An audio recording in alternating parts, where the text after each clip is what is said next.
I never thought a pile of rubble would become the most valuable evidence I ever owned. But here I was, standing in my living room in Charlotte, North Carolina, staring at a bill for $5,000 from my homeowners association for amenities that hadn't existed since 2023. The letter had arrived on a Tuesday morning in March 2026, tucked between a credit card offer and a grocery store circular. I'd been living in the Meadowbrook Heights subdivision for 6 years, and while the HOA had always been a minor annoyance with their nitpicky rules about lawn heights and mailbox colors, this was something entirely different. The invoice, printed on official HOA letterhead with a gold-embossed logo that probably cost more than it should have, detailed charges for maintenance and upkeep of the community pool, tennis courts, and clubhouse. The problem? All 3 had been demolished in early 2024 after a structural engineer deemed them unsafe. I read the letter 3 times, certain I was missing something. The charges were broken down meticulously. $2,000 for pool resurfacing and chemical treatments, $1,500 for tennis court repairs and lighting upgrades, and another $1,500 for clubhouse renovations, including new furniture and kitchen appliances. At the bottom, in bold red letters, it stated that payment was due within 30 days or legal action would be pursued, along with additional fees and interest. My first call was to my neighbor, Marcus, who lived 2 houses down and had served on the HOA board until he quit in frustration last year. He answered on the second ring, and I could hear his kids arguing in the background. "Marcus, did you get a bill from the HOA today?" I asked, not bothering with pleasantries. "Yeah, man." I thought it was a joke at first. $5,000 for amenities we don't even have anymore. I watched them tear down that clubhouse myself. The whole thing was rotted through. So I'm not crazy. This is real. Oh, it's real, and I guarantee you Patricia Hendricks is behind this. He said her name with the kind of weariness that comes from too many battles fought and lost. Patricia Hendricks, the HOA president who'd taken over the position 2 years ago with promises of maintaining property values and preserving the community's character. She was 53 years old, drove a white Lexus SUV that was always immaculately clean, and had the kind of haircut that required speaking to managers on a regular basis. I'd only interacted with her a handful of times, mostly at mandatory HOA meetings where she'd lecture us about maintaining curb appeal and respecting community standards. "Why would she bill us for stuff that doesn't exist?" I asked, though I was already forming theories in my mind, none of them good. That's the question, isn't it? "Look, I kept records from when I was on the board. Meet me at the Daily Grind in an hour. You're going to want to see this." The Daily Grind was a local coffee shop about 10 minutes from our neighborhood, popular with remote workers and students from the nearby university. I arrived before Marcus and ordered a black coffee, too distracted to think about food despite having skipped breakfast. The place smelled like fresh ground espresso and cinnamon rolls, and normally I would have found it comforting, but today my stomach was tied in knots. Marcus showed up 15 minutes later carrying a worn leather messenger bag that looked like it had seen better days. He was a tall guy, early 40s, with graying temples and the kind of tired eyes that came from being a father of 3. He grabbed a coffee and slid into the booth across from me, immediately pulling out a thick folder stuffed with documents. "I kept copies of everything," he said, spreading papers across the table. Emails, meeting minutes, financial reports, contractor invoices. When I resigned, I had a feeling things were going to go sideways. "What happened? You never really told me why you quit." Marcus leaned back and rubbed his eyes. Patricia happened. When she became president, she immediately started pushing for all these expensive projects. Wanted to renovate the pool, upgrade the tennis courts, build a new playground. All good ideas on paper, but we didn't have the money. Our reserves were already low because the previous board had mismanaged funds, I kept voting against her proposals, trying to be the voice of reason, and she made my life hell. How? Called me at all hours with urgent HOA business that could have waited. Accused me of not caring about the community. Started spreading rumors that I was blocking improvements because I was cheap. Finally, I just couldn't deal with it anymore. I had enough stress at work without adding her drama to my life. He pulled out a specific document, a printed email dated March 2024. Look at this. This is from the structural engineer we hired to assess the amenities. He found significant foundation issues with the clubhouse, cracks in the pool that were beyond repair, and the tennis courts had drainage problems that would have cost more to fix than to replace. His recommendation was demolition and rebuild when funds allowed. I scanned the email, noting the engineer's detailed explanations and cost estimates. Rebuilding everything would have cost close to $200,000, money the HOA definitely didn't have based on the financial reports Marcus showed me next. So what did Patricia do? She pushed for immediate demolition, saying it was a liability issue. We voted unanimously to tear everything down in April 2024. I was still on the board then. We hired a demolition company, got the permits, and by June 2024 it was all gone. Just empty lots where the amenities used to be. Then why is she billing us for maintenance on facilities that have been rubble for almost 2 years? Marcus shook his head slowly. That's what we need to figure out. But I can tell you this.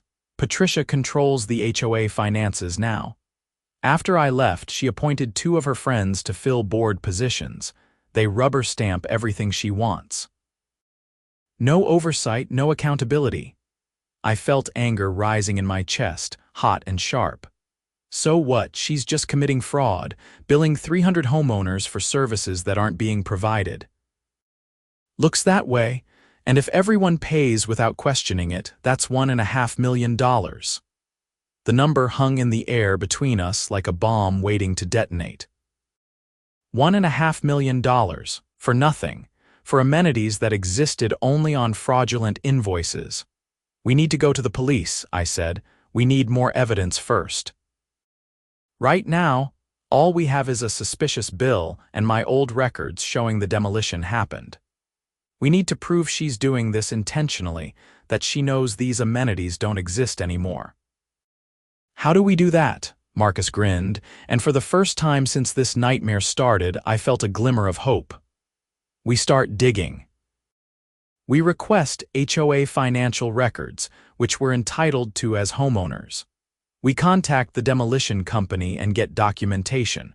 We talk to other homeowners and see if anyone else is questioning this.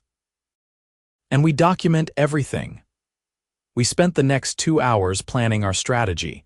Marcus would use his contacts from his time on the board to gather information. I would start making formal requests for financial documentation and reaching out to neighbors.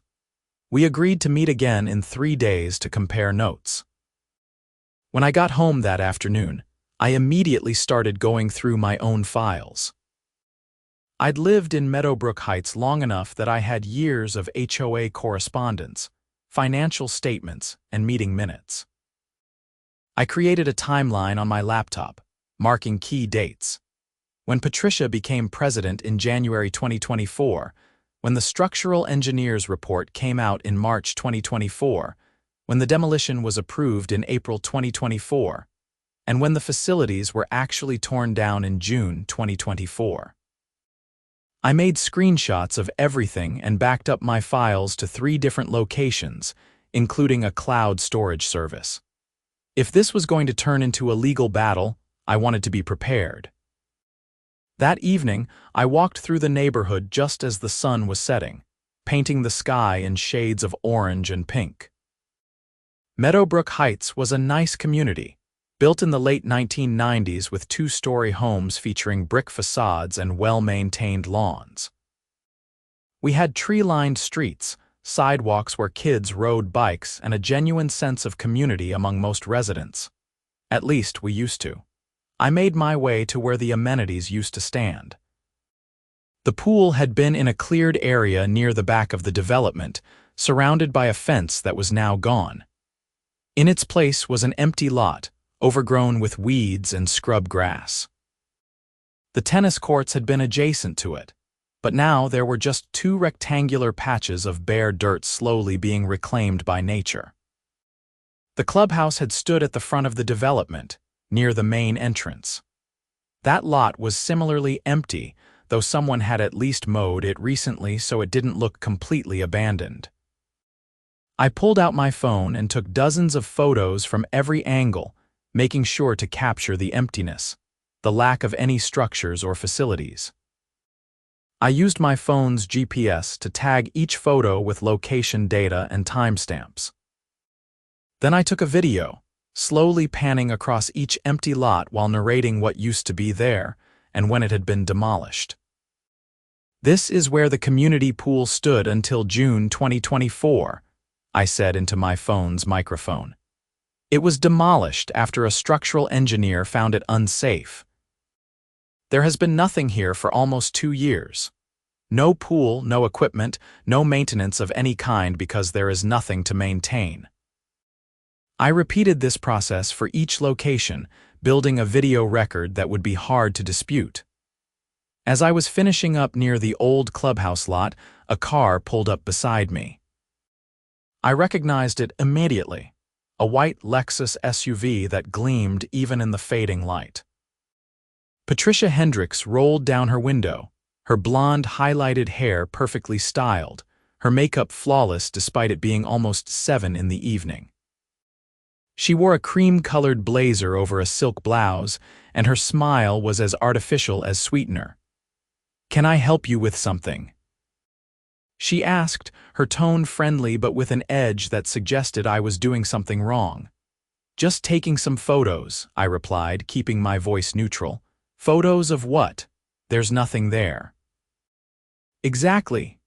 Her smile faltered for just a second before snapping back into place. "I'm not sure I understand." I held up my phone, still recording. "I received a bill today for $5,000. Charges for pool maintenance, tennis court repairs, and clubhouse renovations. But as you can see, none of those facilities exist anymore. They haven't existed since 2024.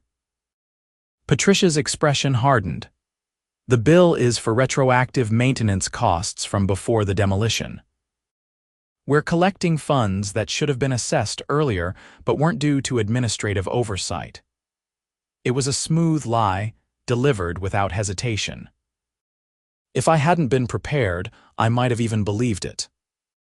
"The bill specifically states it's for current maintenance and renovations completed in early 2026, I said, pulling out the invoice from my pocket. "It mentions pool resurfacing, new tennis court lighting installed in February, and clubhouse kitchen appliances purchased in January. All things that would be impossible given that these facilities were demolished in 2024. Her jaw tightened. "There must be an error in the billing description. I'll have our management company look into it. I'd appreciate that. I'd also like to request copies of all HOA financial records for the past 3 years, as is my right as a homeowner according to North Carolina General Statute 47 F3 to 118. Patricia's pleasant facade cracked completely. "You'll need to submit that request in writing to the HOA board." "I'll do that tomorrow. But since you're the president, I wanted to give you a courtesy heads up. I'm also going to be recommending that other homeowners request the same information before paying this bill. That bill is due within 30 days, and failure to pay will result in late fees and potential legal action," she said, her voice sharp now. "I look forward to seeing you try to sue me for refusing to pay for amenities that don't exist. That should be an interesting court case." Patricia glared at me for a long moment, and I could see her weighing her options. Finally, she rolled up her window and drove off, her tires squealing slightly as she accelerated away from me.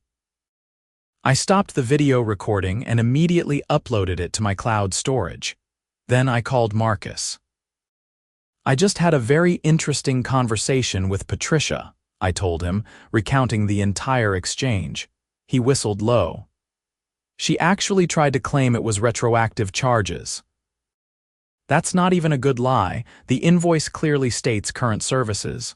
She knows she's caught. The question is what she's going to do about it." "Nothing good." "Patricia doesn't strike me as the type to go down quietly. Watch your back." His warning proved prophetic. The next morning, I found a violation notice taped to my front door. According to Patricia's inspection, my lawn was 3/4 of an inch too tall. My mailbox had a small scratch that violated aesthetic standards, and my garbage cans were visible from the street, which was apparently against community guidelines despite the fact that it was trash pickup day and literally everyone's cans were at the curb. Each violation came with a $50 fine, and I had 72 hours to correct the issues or face additional penalties. I took photos of the notice and my property, then walked around the neighborhood documenting my neighbors' homes. Within 30 minutes, I'd found at least 20 properties that had the same violations Patricia had cited me for, including her own house where her mailbox had a visible dent and her lawn was easily as tall as mine. This was retaliation, pure and simple. Patricia was trying to intimidate me into backing down. She'd picked the wrong person.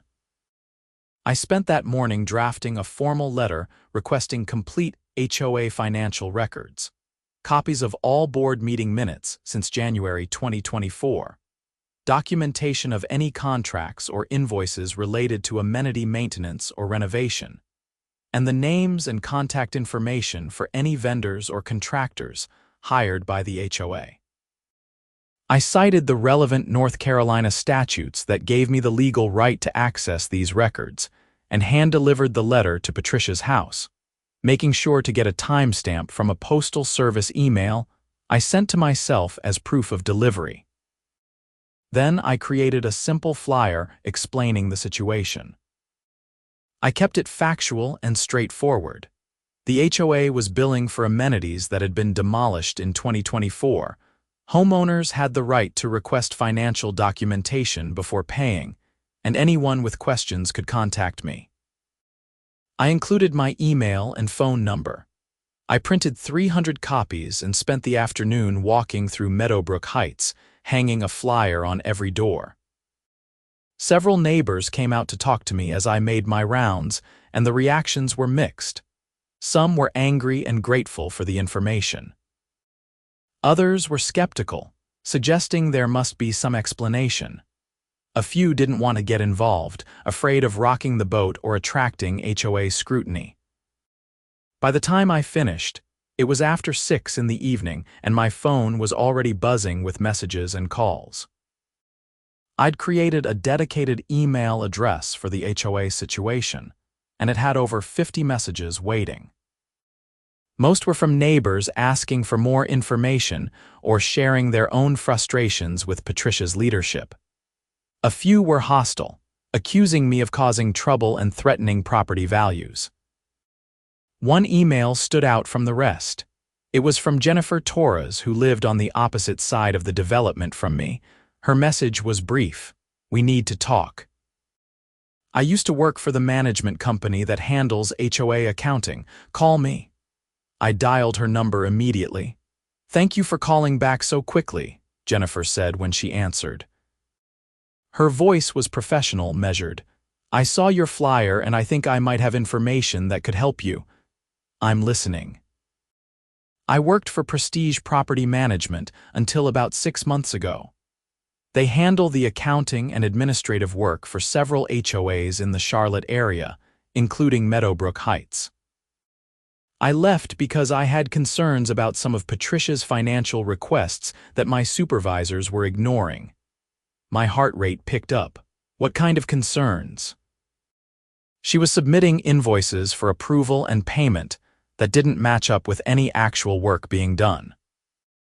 When I questioned it, I was told to process them anyway because Patricia was the HOA president and had authority to approve expenditures. But something felt off. The amounts were always just under the threshold that would require additional board approval, and the vendor names weren't ones I recognized from our regular contractor list. Did you keep any documentation? No, everything was on the company's system and I don't have access anymore, but I remember the vendor names because they were unusual. One was called Summit Services Solutions, another was Apex Amenities Management. They sounded more like shell companies than legitimate contractors. I wrote down the names. Would you be willing to testify to this if it becomes necessary? There was a long pause. I'd need to consult with a lawyer first. I signed a non-disclosure agreement when I left Prestige, and I don't want to violate it and end up getting sued, but if there's actual fraud happening, that changes things. I understand. Can I call you if I need more information? Yes, and please be careful. If Patricia is doing what I think she's doing, she's going to fight hard to keep it hidden. After hanging up with Jennifer, I updated Marcus on everything that had happened. We agreed to meet the next day with a lawyer friend of his who specialized in real estate and HOA disputes. That night, I barely slept. My mind kept racing through scenarios, trying to piece together the full scope of what Patricia might be doing. If she was billing homeowners for non-existent maintenance, where was that money going? Into HOA accounts where she could access it, directly to her somehow. And was this the first time, or had she been running smaller scams that nobody noticed? The next morning, I woke to find my car's tires slashed. All 4 of them, neat cuts that would require complete replacement. There was no note, no witnesses, but the message was clear. I called the police and filed a report. The officer who responded was a young guy named Henderson, who seemed genuinely concerned, but explained that without witnesses or security camera footage, there wasn't much they could do. He took photos and gave me a case number for insurance purposes. You have any idea who might have done this? He asked. I hesitated. I had strong suspicions, but no proof. I'm in a dispute with my HOA president. Things have gotten contentious. Officer Henderson raised his eyebrows. HOA disputes can get pretty nasty. I've seen it before. If you feel threatened or if anything else happens, call us immediately. You might also want to consider installing security cameras. After he left, I called a tow truck and an Uber to get to my meeting with Marcus and his lawyer friend. The tire replacement would cost me $800, but I charged it to my credit card and added it to my growing file of documentation. The lawyer's office was in Uptown Charlotte, in a modern building with floor-to-ceiling windows and abstract art in the lobby. Marcus was already there when I arrived, sitting in the waiting area with coffee and a concerned expression. I heard about your tires, he said. This is escalating fast. Yeah. I'm installing cameras today. We were called back to meet with Robert Chen, a partner at the firm who specialized in real estate law and HOA disputes.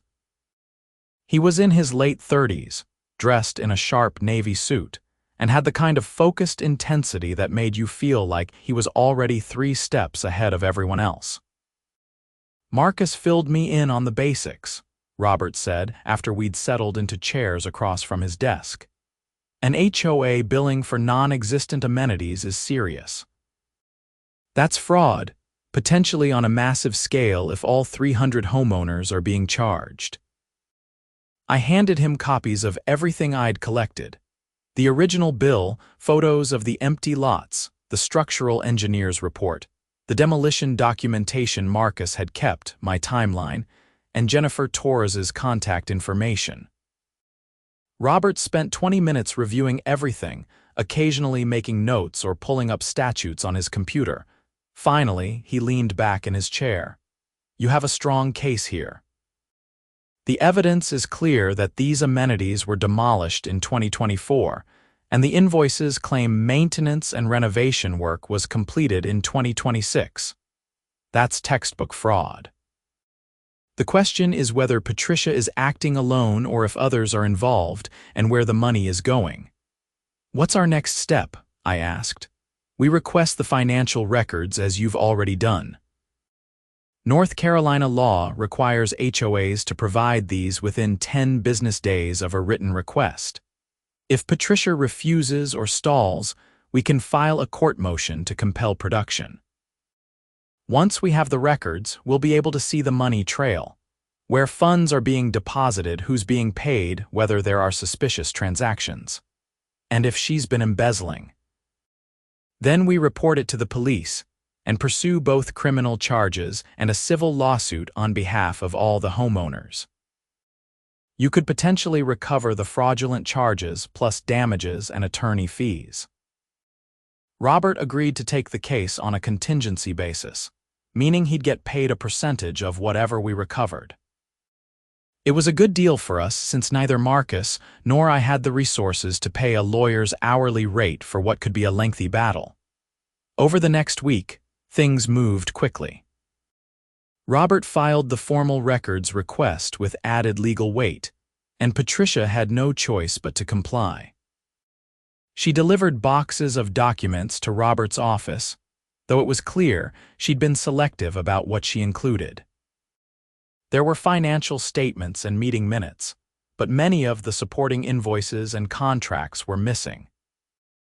Robert filed a motion to compel complete production of records, and a judge granted it, giving Patricia 7 days to provide everything or face contempt of court charges. That got her attention. The complete records arrived on a Friday afternoon, and Robert's team spent the weekend going through everything. What they found was even worse than we'd suspected. Patricia hadn't just billed for the demolished amenities once.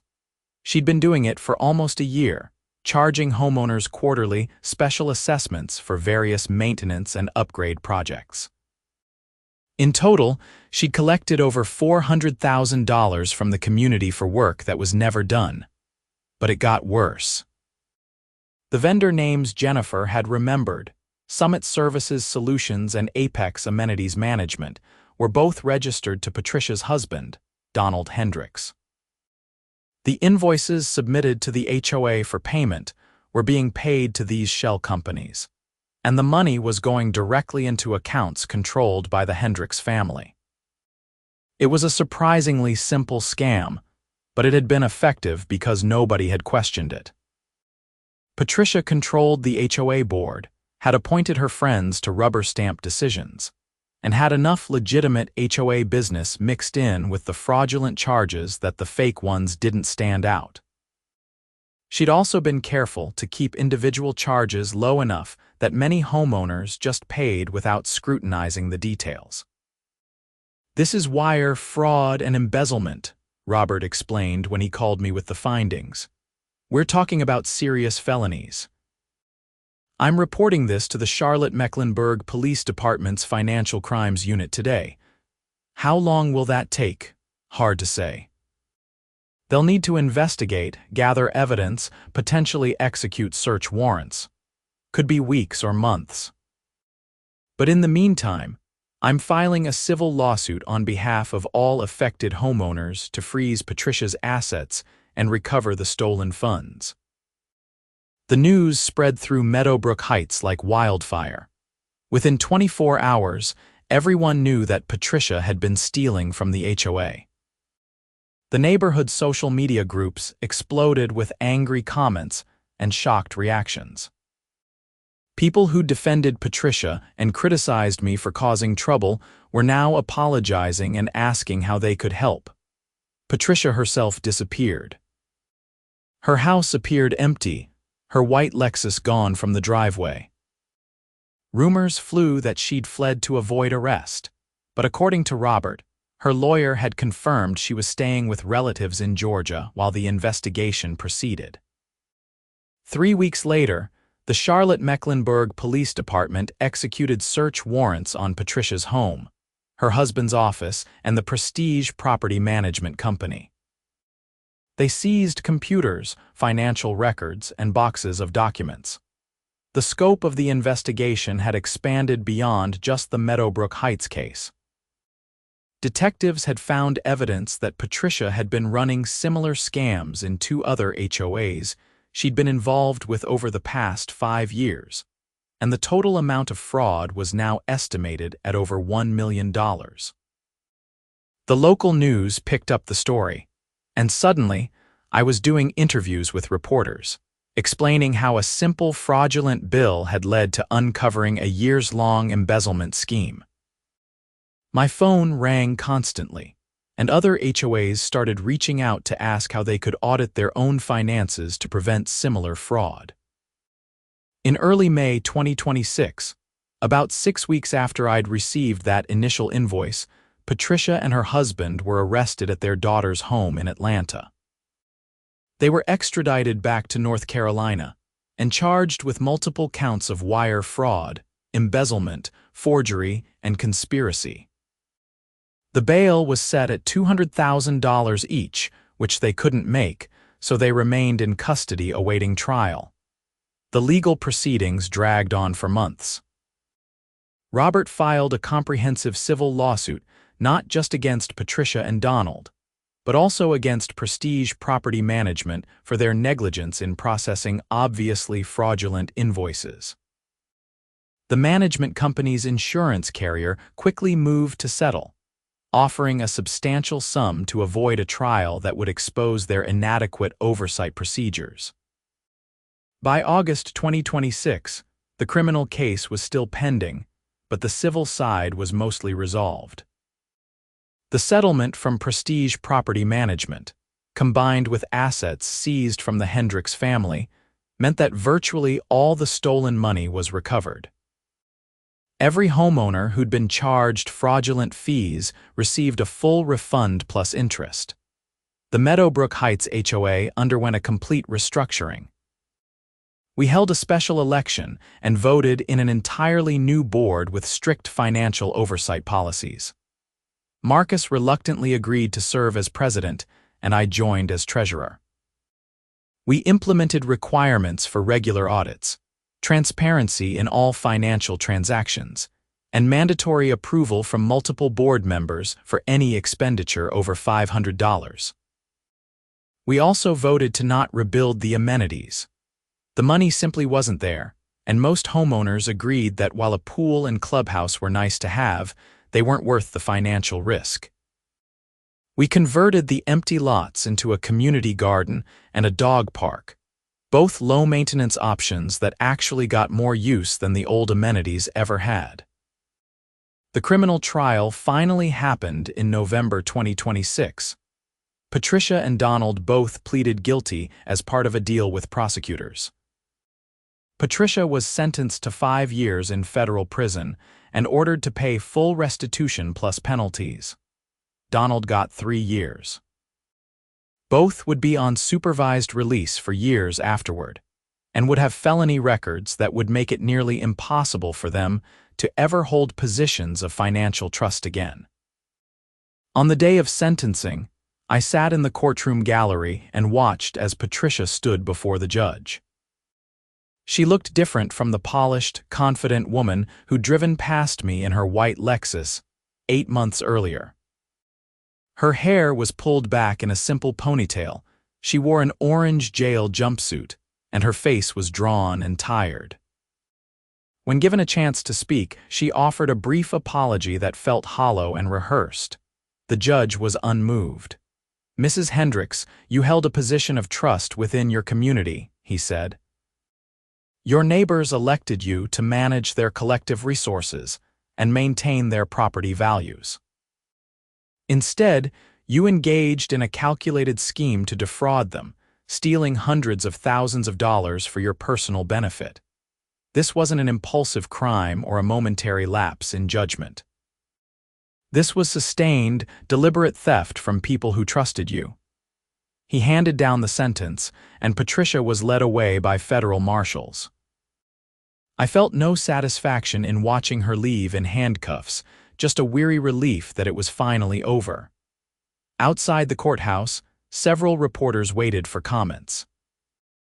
I gave a brief statement emphasizing the importance of homeowner vigilance and transparency in HOA operations. The lesson here is simple, I told the cameras. Question things that don't make sense. Request documentation.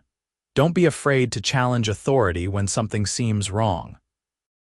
If I just paid that initial bill without investigating, Patricia Hendricks would still be stealing from my community, and probably from others as well. Marcus and I went to a nearby bar afterward, needing a drink to process everything that had happened.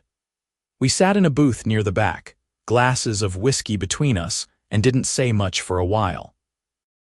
"I can't believe it's actually over," Marcus finally said.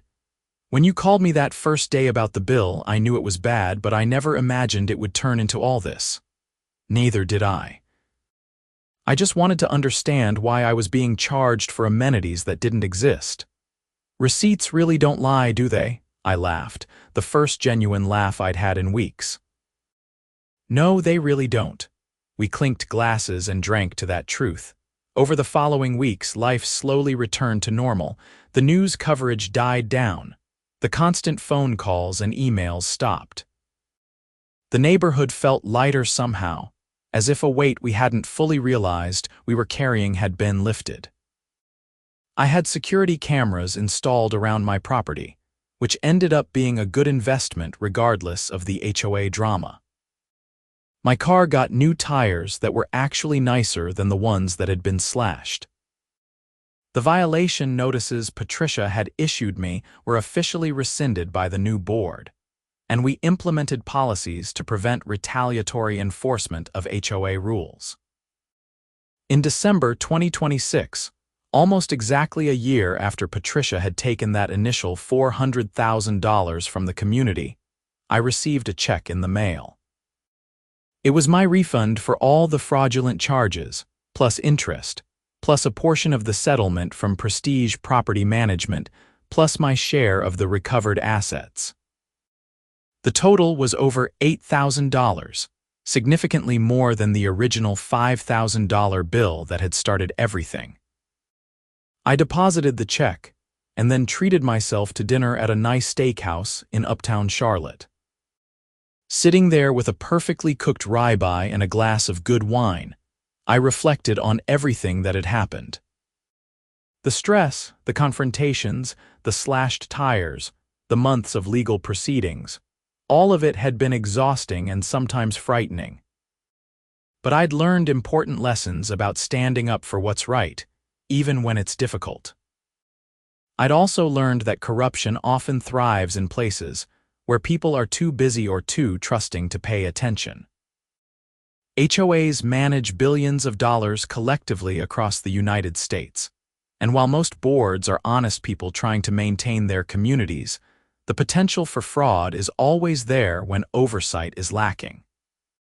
The Meadowbrook Heights situation became something of a cautionary tale in HOA circles. Robert Chen used it as a case study in presentations to property management companies and other HOAs. Several states, including North Carolina, tightened their HOA financial reporting requirements in response to cases like ours.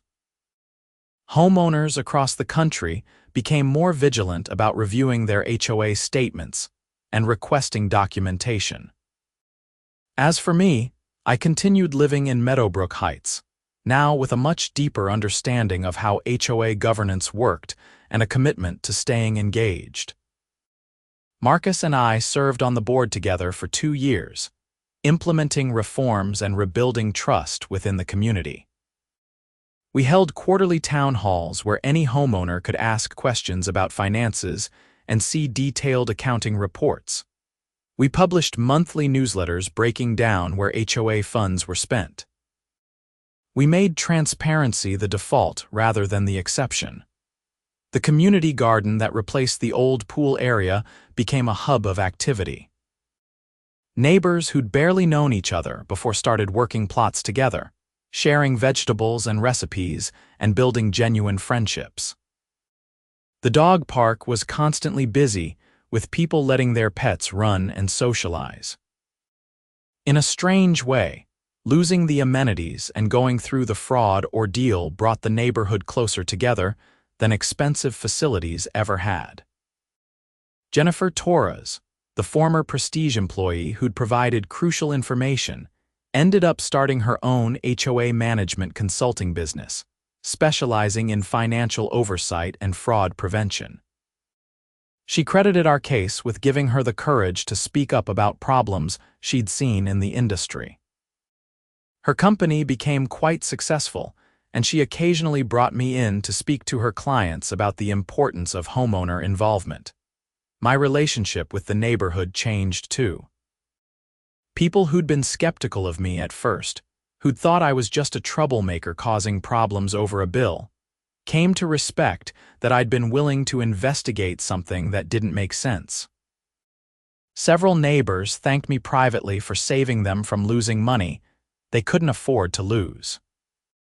One elderly couple on a fixed income told me that $5,000 would have forced them to choose between paying the HOA or paying for prescription medications.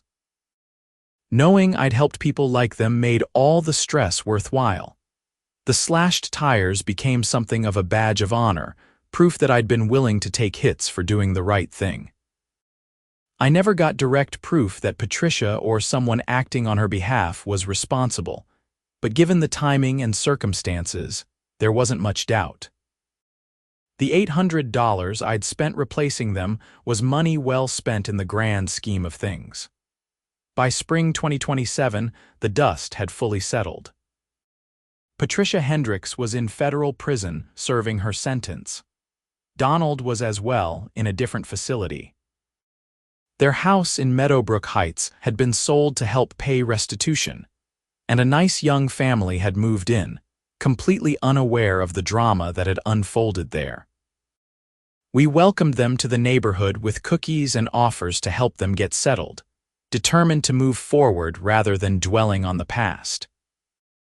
I occasionally checked online records to monitor the criminal case and any related proceedings. Patricia's lawyer had filed several appeals, all of which were denied. The evidence against her had been overwhelming, and the judge's sentence was well within federal guidelines for the crimes she'd committed. She would serve most of her 5-year sentence before being eligible for parole, and even then, the parole board would have to consider the calculated nature of her crimes and the number of victims she'd harmed. I thought about her sometimes, wondered if she felt genuine remorse or just regret at being caught. I wondered if she'd started small, maybe taking a few $100s here and there, and then gotten bolder as she realized how easy it was. Or had she always planned to run a large-scale fraud, seeing the HOA presidency as an opportunity to be exploited? I'd never know the full truth of her motivations, and ultimately, it didn't matter. She'd made choices, and now she was facing the consequences. The broader impact of the case continued to ripple outward. News articles about HOA fraud regularly mentioned the Meadowbrook Heights situation as a prime example of what to watch for. Personal finance bloggers used it to warn readers about the importance of scrutinizing bills and statements. Legal scholars cited it in papers about HOA governance reform. The story had taken on a life of its own, becoming bigger than just what had happened to me and my neighbors. I received occasional emails from people around the country who'd read about the case and were dealing with their own suspicious HOA situations. I tried to help when I could, offering advice on how to request records, what red flags to look for, and when to consult an attorney. Some of these inquiries led to uncovering actual fraud in other communities. Others turned out to be misunderstandings or legitimate disputes over HOA policies. Either way, I was glad people felt empowered to question and investigate rather than just accepting whatever their HOA told them. Marcus stepped down as HOA president after his 2-year term, exhausted but satisfied with the reforms we'd implemented. I served 1 more year as treasurer before passing the role to a newer resident who worked as an accountant and was eager to stay involved. We'd successfully established a culture of transparency and engagement that would hopefully continue long after we'd moved on from board positions. In June 2027, I refinanced my mortgage to take advantage of lower interest rates. During the process, the lender requested HOA documentation to verify the community was in good financial standing. The new HOA board provided comprehensive financial reports that showed healthy reserves, no pending litigation, and clear accounting of all income and expenses. The contrast to what existed under Patricia's leadership was stark. My loan officer commented that it was one of the most well-organized HOAs she'd seen in years. Property values in Meadowbrook Heights had initially dipped after news of the fraud became public. Nobody wants to buy into a neighborhood that's made headlines for embezzlement and HOA corruption. But by 2027, values had recovered and were actually higher than before the scandal. The reforms we'd implemented, combined with the community spirit that had emerged from going through adversity together, made Meadowbrook Heights an attractive place to live. Real estate agents marketed the neighborhood as having the most transparent HOA in Charlotte, which was probably true. I thought back to that Tuesday morning in March 2026 when I'd opened an envelope and found a bill that made no sense. How a simple, stupid attempt at fraud had cascaded into arrests, prison sentences, recovered funds, and sweeping reforms. How one person questioning one bill had protected hundreds of families from financial harm. The whole thing could have gone very differently. If I'd been too busy to investigate, too trusting of authority, too afraid of confrontation, Patricia would have gotten away with it. She'd been counting on homeowners to just pay without question, to assume that someone in a position of power must know what they're doing and have good reasons for their decisions. She'd underestimated the fact that some people actually read the bills, they receive and ask questions when things don't add up. The irony was that Patricia had brought about her own downfall by being too greedy. If she'd stuck to smaller amounts, buried them better in legitimate HOA expenses, been more careful about the paper trail, she might have continued stealing for years without being caught. But $400,000 in fraudulent charges for amenities that visibly didn't exist anymore was too obvious, too easy to disprove. Her own hubris had been her undoing. In October 2027, I was invited to speak at a conference for HOA board members and property managers in Raleigh. Robert Chen was presenting on legal compliance, and he'd asked if I'd be willing to share my experience from a homeowner's perspective. I agreed, figuring that if my story could help prevent even one other community from going through what we had, it was worth the time and effort. Standing on that stage looking out at a few hundred people, I felt nervous but determined. I walked them through the timeline, starting with receiving the bill and ending with Patricia's sentencing. I showed slides with photos of the empty lots, copies of the fraudulent invoices, and charts showing the money trail. The audience was engaged, asking thoughtful questions and taking notes. The most important thing, I told them in my closing remarks, is to never assume that fraud can't happen in your community. It can happen anywhere, at any income level, in any type of neighborhood. The best defense is informed, engaged homeowners who aren't afraid to ask questions and demand documentation. And for those of you serving on HOA boards, embrace transparency. Make it easy for homeowners to see where their money goes. Welcome scrutiny instead of resisting it, because if you're doing things right, you have nothing to hide. The applause was genuine and sustained. Afterward, several people came up to thank me or share their own stories of discovering financial irregularities in their HOAs. One man told me he'd found evidence that his HOA president was awarding landscaping contracts to his brother-in-law at inflated prices. A woman described how her board had been authorizing luxury expenses, like fancy dinners and trips, that weren't legitimate HOA business. These weren't necessarily major frauds like Patricia's scheme, but they were still misuses of homeowner funds that needed to be addressed. Driving back to Charlotte that evening, I felt a sense of purpose. What had started as a frustrating and frightening situation had transformed into something meaningful. I'd become an accidental advocate for HOA transparency and homeowner rights, and while I'd never planned or wanted that role, I was trying to use it constructively. Life continued moving forward. Seasons changed. The community garden produced tomatoes and peppers and squash. Dogs played in the park. Children rode bikes on the sidewalks. Meadowbrook Heights was just a neighborhood again, defined by the people who lived there rather than by scandal and fraud. I stayed in touch with Marcus, meeting for coffee every few weeks to catch up on life and neighborhood gossip. We'd formed a genuine friendship through everything we'd been through, bonded by shared purpose and adversity.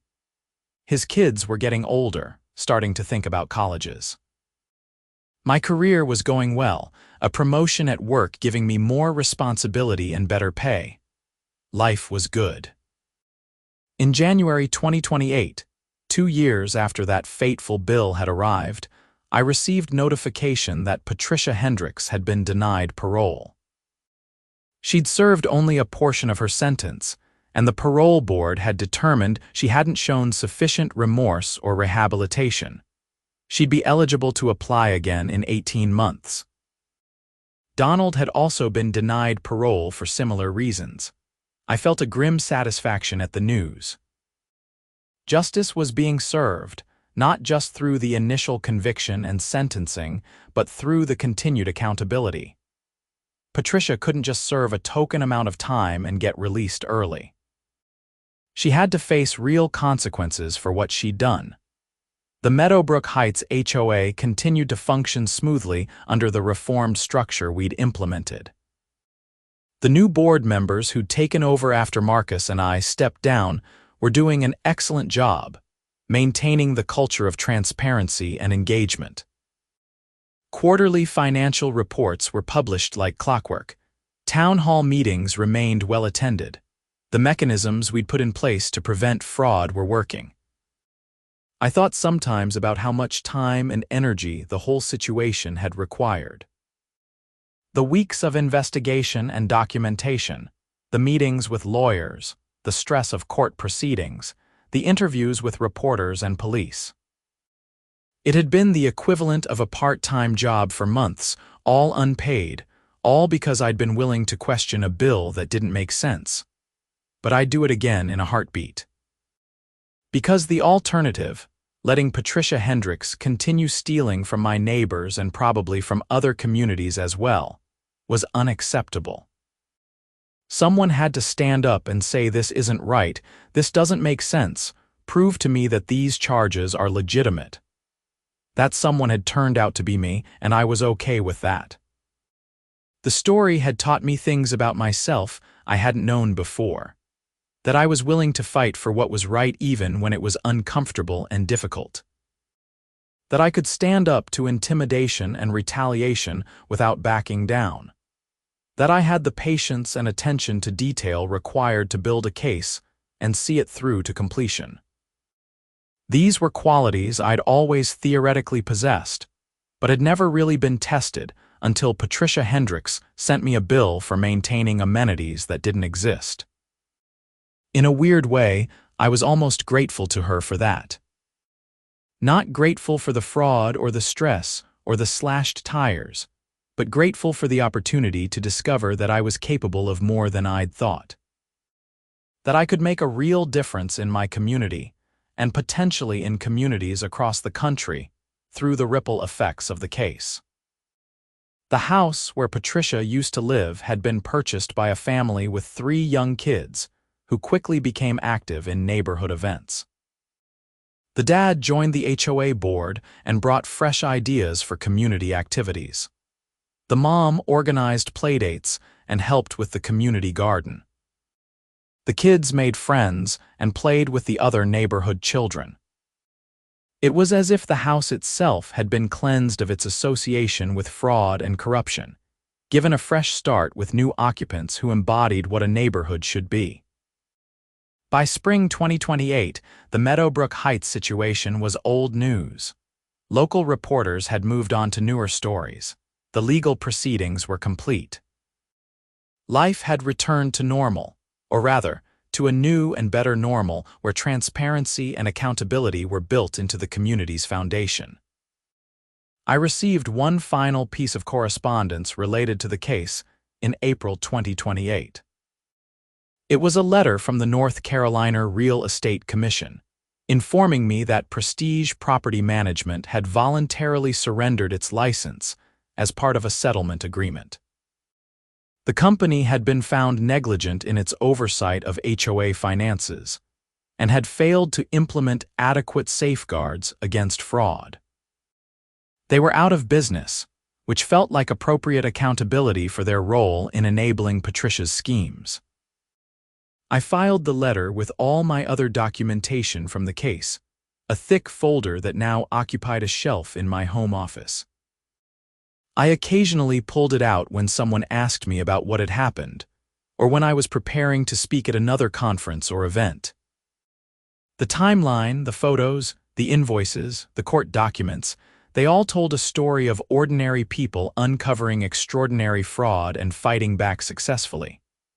The receipts really didn't lie. Those photos of empty lots where amenities used to stand, those demolition records showing that everything had been torn down in 2024, those fraudulent invoices claiming maintenance and renovations in 2026, they were irrefutable proof of what Patricia had done. No amount of smooth talking or lawyering could explain away the fundamental impossibility of maintaining facilities that no longer existed. That evidence, combined with the financial records showing money flowing to shell companies owned by Patricia's husband, had made the case airtight. The prosecutors had overwhelming proof of guilt, which was why Patricia had ultimately pleaded guilty rather than going to trial. There was simply no defense against the documentation we'd compiled. As I sat in my living room that April evening in 2028, more than 2 years after receiving that initial bill, I reflected on how much had changed. Patricia Hendricks was in federal prison, her life and reputation destroyed by her own greed and dishonesty. The Meadowbrook Heights HOA had been reformed from the ground up with strong safeguards against future fraud. Hundreds of homeowners had recovered their stolen money. Other communities had been inspired to improve their own oversight and transparency.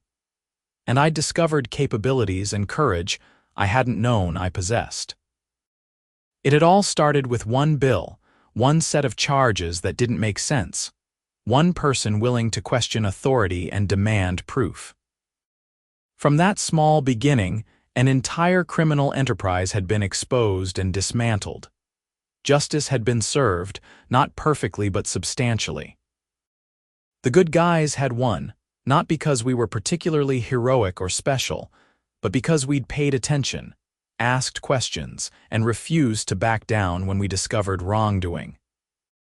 That's the real lesson of the whole story. Fraud and corruption rely on apathy and inattention. They thrive when people are too busy or too trusting to verify what they're being told. They collapse when even one person decides to dig deeper and find the truth.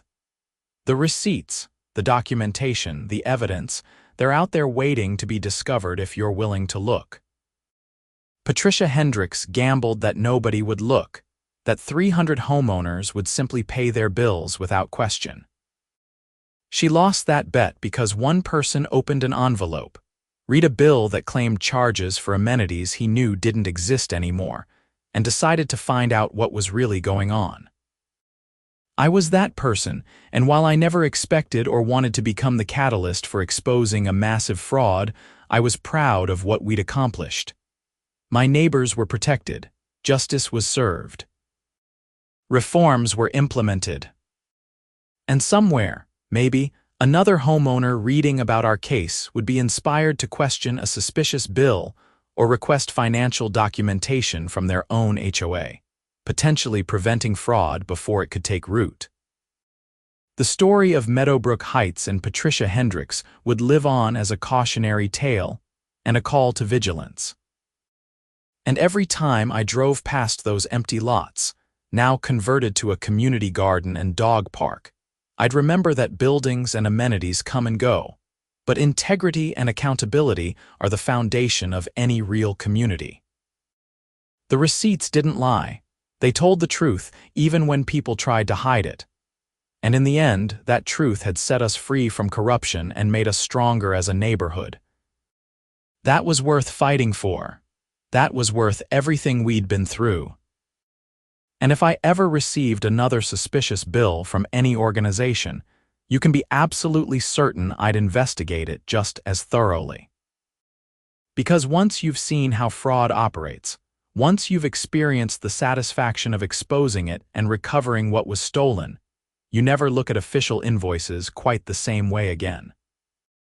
You read them carefully, you verify the charges, you request supporting documentation, and if something doesn't make sense, you don't let it go, you ask questions.